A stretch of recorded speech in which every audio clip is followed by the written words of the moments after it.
the idea that Marx is a religious prophet and the manifesto is a religious text is often thrown around, usually by the right. And one of the things I'm trying to say in this, as you say, is rather than simply saying no, it's saying, well, according to a certain way of approaching religion, yeah, absolutely, this is a text about apocalypse, and I think I don't have a problem with. I'm fascinated with religion, both in its own terms. I'm fascinated and respectful towards, and learn a lot from religion, both in its own terms and as a kind of cultural and social phenomenon. And I think that for me, it's very hard to talk about the world at the moment without having a sense of the kind of lived reality of apocalypse. And famously, apocalypse, the rending of the veil. It's an uncovering as well as a catastrophe. And I think that I don't think there's any question that this is an apocalyptic text, and a text that is about, among other things, redemption and the end of the world and a new beginning and the kingdom of God, And there are so many texts which follow on, like Wretched of the Earth, which then really embrace that language of apocalypse. Yeah. So what is decolonization? It is no less than a program of total disorder. Right. And the word that I obsess about in this book that Engels in particular uses, but they both use, is rupture. This is about rupture. This is more or less an explicitly apocalyptic way of thinking of the world. And I'm really interested in the kind of the affective elements of politics. And I think that the model of politics that we have, whereby, some people, particularly on the left, I would say, see, you've basically either got rational politics or you've got irrational politics. And I think that's a very stunted view of reality. And I think there's a whole third form that I would, after the writer Rudolf Otto, I would call the non-rational, or we think about as the affective and the aesthetic sort of bundled together. And this is, I don't think, irrational. And I think it's absolutely constitutive of being human. No less than these other two, but it is as well. And I think part of what you talk about in terms of the language and this kind of incredible rush of rhythm and the poetry of this is precisely about trying to tap into, this sense of catastrophe, and catastrophe because we are, living an ongoing catastrophe, even more so now than when it was written. I mean, so say you're talking directly to, a 16, 17-year-old who, like me, is sort of lurking around the bookshelves, and maybe they don't have an idea of themselves as being a particularly critical or rigorous or interrogative or generous reader. What would you advise them in terms of how they encounter the Communist Manifesto? I mean, in a way, obviously in this book, I'm focused very heavily on the manifesto because that's what the book's about. But in a way, I think I say at one point, it deserves to be read like any other text. Like, it's like, I don't think this is just advice about the manifesto. I would hope this is advice about all texts. All texts have unconsciouses. They have contradictions. They have bad spirits. They have guilt. They have what they say, what they really mean, what they don't want to mean, what they're upset, And I think what I would say is, every text should be read as far as possible, very unsentimentally, very ruthlessly, but also generously, go in to try and get as much out of it as you can, both for yourself, but also, like, if there are 5 different ways of interpreting a particular phrase and, 4 of them make the writer seem idiotic and 1 of them makes them seem, probably pretty smart, even if you don't agree, why not start by thinking that it's the one that makes them seem smart? That's a much more interesting way of reading than lots of other things. I suppose my last question is, why don't we want better for ourselves and for others? Why can't our love for our neighbours, our community, our species, the beings with whom we don't share a species category, why isn't that enough to make us do things? I mean, this goes back to this question of consciousness for me, this model of consciousness that I'm constantly wrestling with, which has a strong pedigree on the left, this sort of ultra-rationalism. And I always want to be very careful to reiterate that I'm not defending irrationalism. I'm interested in tapping the non-rational. it feels to me like, one of the things, humans are very complicated animals and they're very contradictory animals. And as I say, see you've met my mother. Oh, I see you've met my mother. I see I've met everyone's mother and father and son and daughter and brother and sister. I feel like, we're all very contradictory. And the idea of, like, I think there is a, on the right, to put it very crudely, there is a kind of position on the right, which is that humans are fundamentally bad and they need to be, controlled, and they need to be, kept under the thumb, and they need to be, et cetera, et cetera. And then there is a position on the left, which is that humans are fundamentally good, and you get rid of all the shit and everything will be fine. Now, this is unfalsifiable. Who knows? I hope that the left position is good. But frankly, I think, as usually put, it's tremendously simplistic. It feels to me much more likely that humans are enormously protean. We are enormously changeable. We are enormously plastic. We are capable of the most wonderful and beautiful things and the most unspeakable depredations. And suggesting that one of those is more human or more really human than the other is simply absurd. And I don't think you can get at that with the idea of rationalism and irrationalism. I think that's all. Book ends by saying, with a very kind of doleful tenor, it is absolutely clear that this situation cannot continue. Change must come. I think that there's simply no question that the system was unsustainable at the beginning of 1917 in Russia.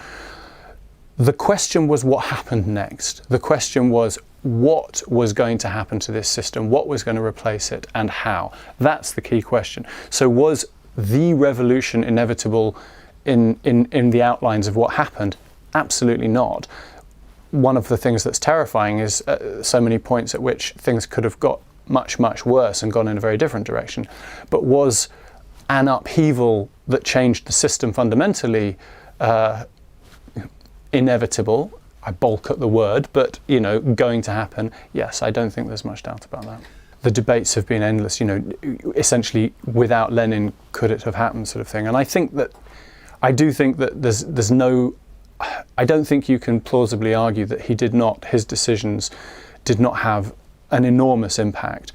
What was also interesting to me was the decisions that could have had a big impact, the decisions that were made one way and that it would have taken a very small tweak of history to have quite a big effect in a different way. And some of the figures that don't necessarily loom large in a lot of the histories, but who, with the tiniest kink of history, could have loomed much larger. Martov, for example, Maria Spiridonova, people like that.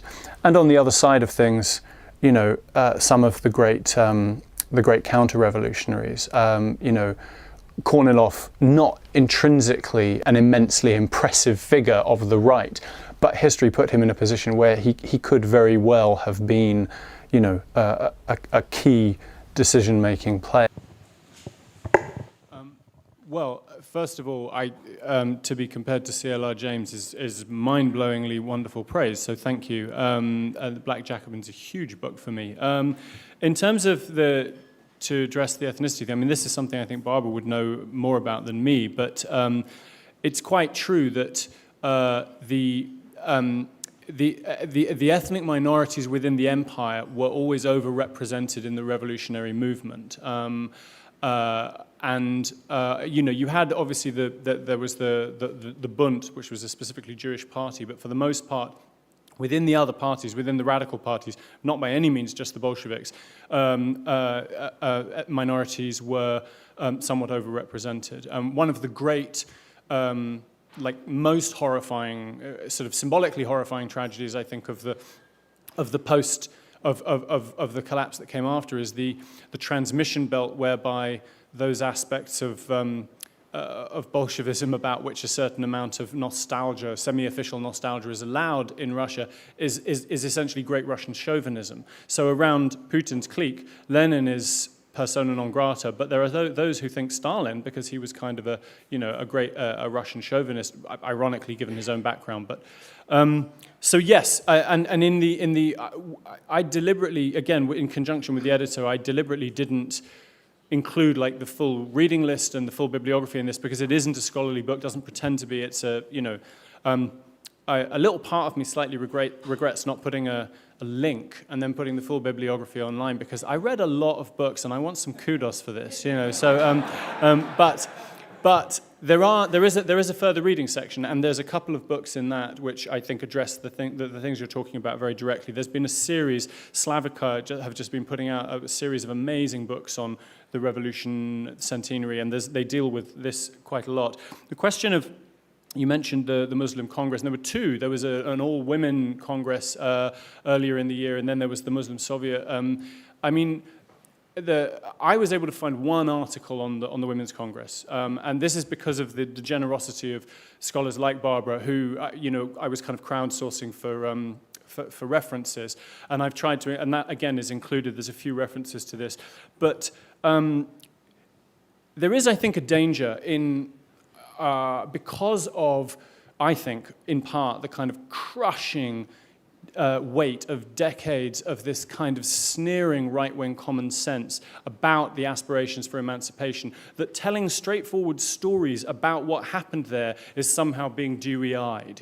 So you read this, these eyewitness testimony of exactly the anecdote you're talking about, a young woman activist, like super young, I think she was 24 or something, from this kind of incredibly patriarchal society and this incredibly backward empire, standing up in the middle of this revolutionary year, absolutely explicitly fired up by the overturning of every norm. And when this man is sort of debating about whether or not we should give rights to women, and she stands up in the middle of Congress and says, you don't give them to us, we take them. And somehow we're at a point where we say that, we tell that fact, and there's a kind of, oh, here we go again with the nostalgia. It's like, no, that happened, and that cannot be disaggregated from this year. So, yes, there's that presence is very, very vibrant throughout the year. And within the constraints of a necessarily limited book, I tried constantly to a lot of kind of leftism. I don't want to do that. So there are two kind of slightly more abstract analogies. One, history gets better and history gets worse. Take apocalypse seriously, that sense that we are now living in a particularly terrible time. You read the letters of 1917, these sense of kind of something shutting, something nearly opening then shutting, that's real. And I think that that sense of apocalypse now is, it's not, it is a not unmeaningful political phenomenon, I think. More concretely, one of the key things that comes up again and again in the revolution is that Russian liberalism, at a time of crisis, as an institution, as a movement, as a group, as a political ideal, will choose reaction rather than change. Some of its avatars will do so with a tear in their eye. Some of them will do so with a kind of sadistic grin. But it will choose reaction, including brutal and bloody reaction. Now, I want to be clear. There are, I think, there are certainly people for whom that's not true, liberals for whom that's not true. I'm not talking about every single liberal. I'm talking about as a kind of political current. And I think that follows through not just with Russia, but to political history in general. It is slightly terrifying the extent to which that is the case. My friend and comrade and salvage editor, Richard Seymour, made a remark in passing some years ago, which I returned to a lot on this topic. And he said, it was in the context of a general discussion, he said there are two kinds of liberals as opposed to leftists, two kinds of liberals. There are liberals who are liberal because they have fidelity to liberal ideals, and there are liberals who are liberals because they have fidelity to the liberal state. Now, some of the former group can be great activists, because one of the things about actually existing liberalism, it will never deliver what it says it wants to. And therefore, Glenn Greenwald does not come, I say this as a huge admirer, let me be absolutely clear. Glenn Greenwald does not come out of a radical tradition. He comes out of a tradition that takes liberal ideals seriously and begins to realize that actually existing liberalism is not delivering them. Liberals who are fundamentally liberals because their fidelity is to the liberal state will never, ever be on the side of change. Well, on that note, thank you. Difficulties verging on catastrophe, which the government is doing the opposite of helping. It's not helping young people who in London rates of unemployment, disaffection, disempowerment are enormous. I'm concerned about the way the Olympics is prioritising a corporate agenda over a local agenda. I'm a huge fan of sport, so I will love the Olympics and I will love the fact that it's in my town and that the world is looking at my town. I've got big issues about the ticketing, I just think many people have. I've got big issues about corporatisation, but sadly that is the nature of these events anywhere in the world now. You're not going to get an uncorporate Olympics, I'm afraid, because of the very scale of it. But I do believe that we will do it very, very well, and that hopefully some of the incredible polyglot, messy, kind of tar-stained charm of this city will come through. It is exactly that kind of grassroots vibrancy that is being squeezed out by this kind of, or there's an attempt, I should say, to squeeze it out, because I think it's extremely resilient. And what I'm trying to do is take the side of that against this kind of very much Boris Johnson's agenda of kind of, chortling at the people who have criticisms of, the moaning minis, the gloomsters, all this kind of nonsense. There are really serious problems facing the city, and they're being done to us by the people in power. The people in power weren't listening to youngsters involved in last summer's disturbances, says China Mieville. I think the riots were a big wake-up call for a lot of people. I think they were very important. But some would see that as young people helping themselves to TVs and trainers. That seemed to be a lot of what it was about. Anyone who is going to traduce, the really serious attempt to kind of deal with social issues in these areas by simply pointing out to the obvious acts of theft and so on, which happen in any kind of situation like that, and suggest that, in Theresa May's term, this is sheer criminality, there's nothing else, there's no structural questions to be asked. This is willful stupidity as far as I'm concerned. What do you make about that, Robert? Well, the root causes of the riots and what they showed us. I think they're incredibly complex, but I think to put it in a historical context, the London mob, this kind of golem that can arise from the streets of London historically, has always done this. You kind of painted this city that had somehow been neutered and spoiled, and actually, I'm not saying I'm in favour of the riots, because I'm not. I'm a nice bourgeois middle-class bloke now with lots to lose, and I've got kids who I don't really want to see getting dragged into that sort of stuff. But I can still realise that they are a sign of London's vivacity and its virility, if you like. How will we look back on this year, an important year for the country, for the city? I think London will put on a fantastic party, because it's one of the things we do really well. And I can absolutely predict with a surety that this magnificent, dirty, noisy, smelly old city will continue to be the greatest in the world. We're going to have to come back in 10 years and see the state of East London. And if in 10 years' time, if in 15 years' time, we don't just have a dead graveyard of ridiculous, giant, mouldering buildings, if we have an infrastructure that is helping local people, then I will be happy to say I was wrong. very odd route that bus takes.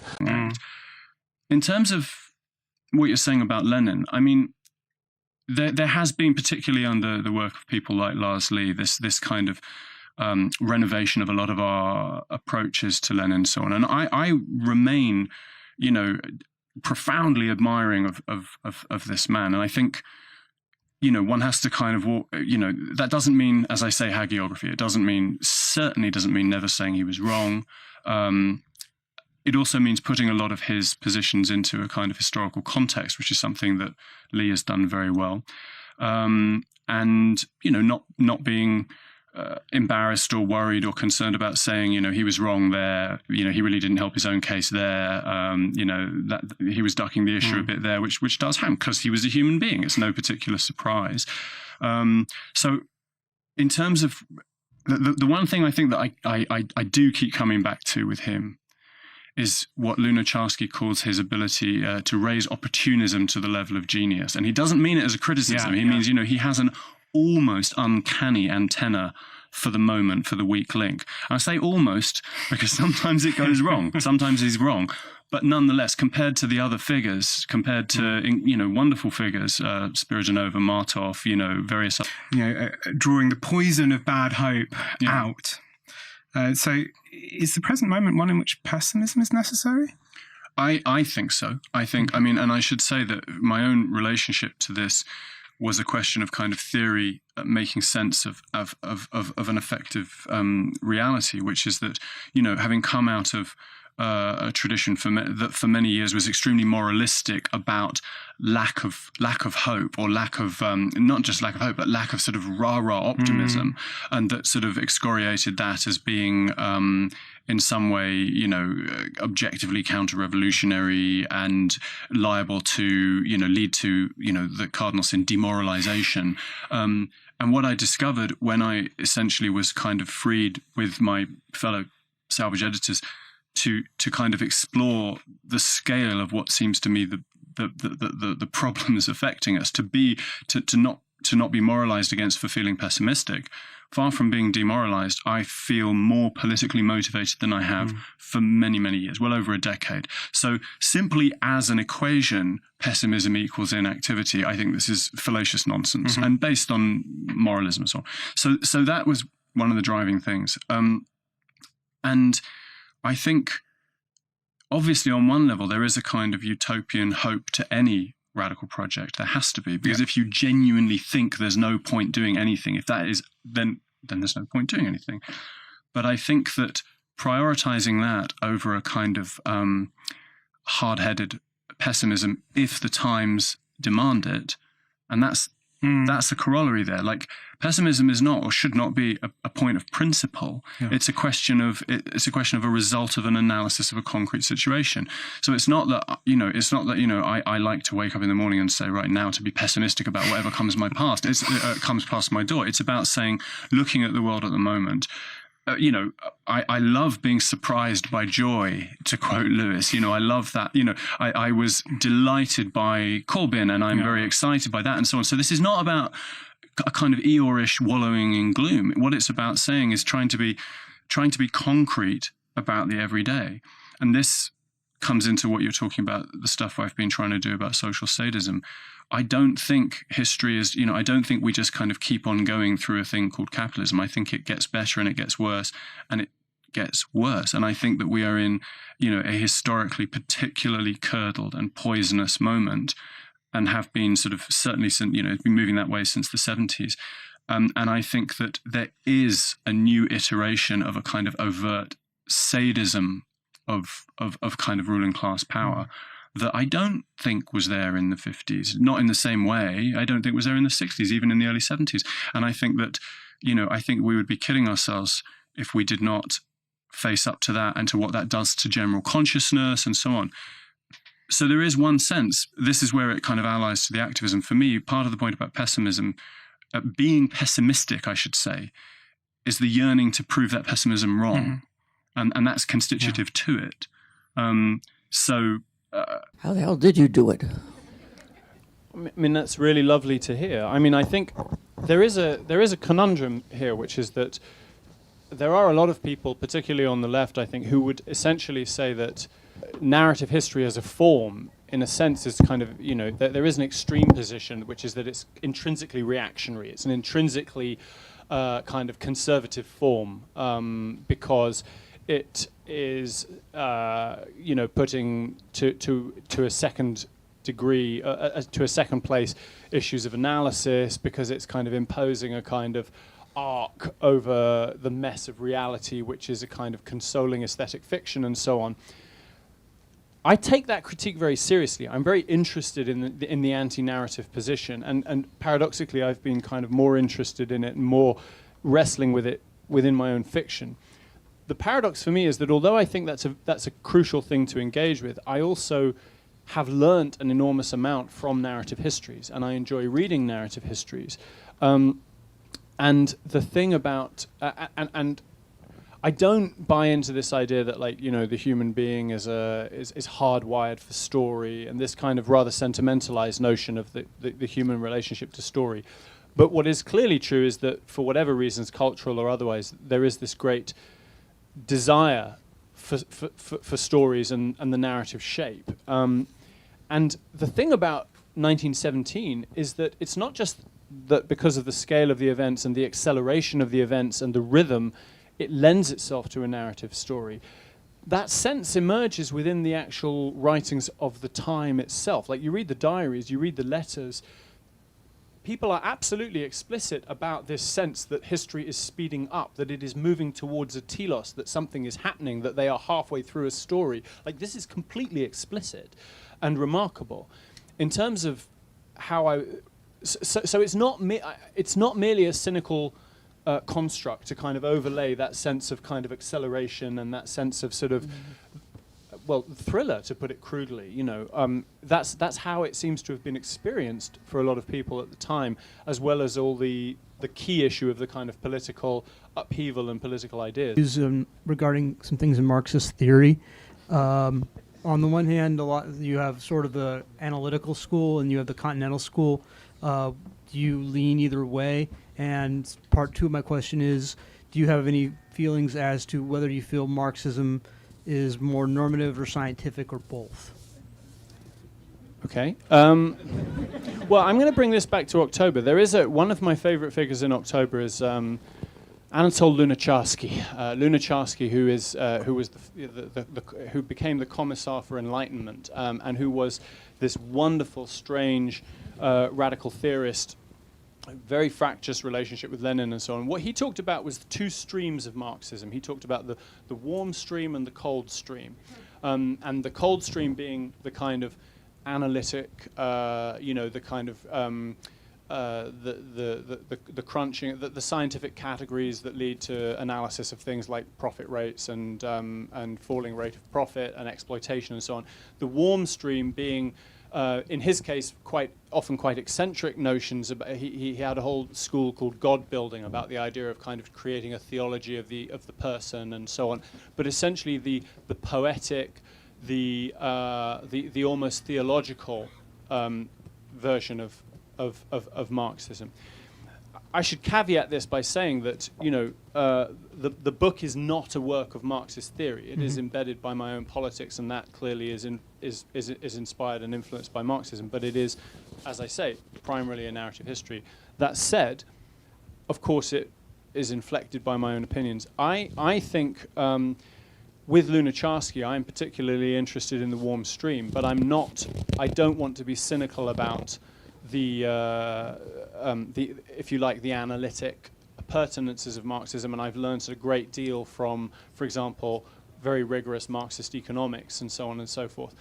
Where I do have a problem is there are certain, I'll try and keep this short because we're kind of going to nerd out if we're not careful, but there are certain schools of Marxist and socialist theory which are a kind of left iteration of rational choice theory, and which revolve around the kind of, the notion of the basic human needs, and that essentially have a model of culture, and particularly the subconscious and the occult elements of the human, as being epiphenomenal, as being essentially kind of add-ons on the kind of base level. Now, for me, the human animal is a symbolizing animal, and it comes into being as a human with a surplus, and that surplus is intrinsically unspeakable. I don't mean horrible, I mean it cannot be spoken. It is beyond representation. And therefore, for me, I think that to be rigorous, this is where I'm interested in streams that are called things like Gothic Marxism, the streams that acknowledge that to be a political subject is to be, a subject of a kind of, I'm increasingly interested in apophatic Marxism, Marxism that takes seriously that which can't be spoken, the Marxism of poetry, the Marxism of the soul, to put it polemically. So I don't think there's a fundamental contradiction. However, a lot of people who don't approach this in the same way as me would think that there's a contradiction. So my inclinations are that way, but I think a synthesis is necessary and indicated. Did you want to say anything about that? Do you have a... Yeah. Yeah. You don't have to. I just wondered, because as someone who's been an activist for a long time and so on. No, that some of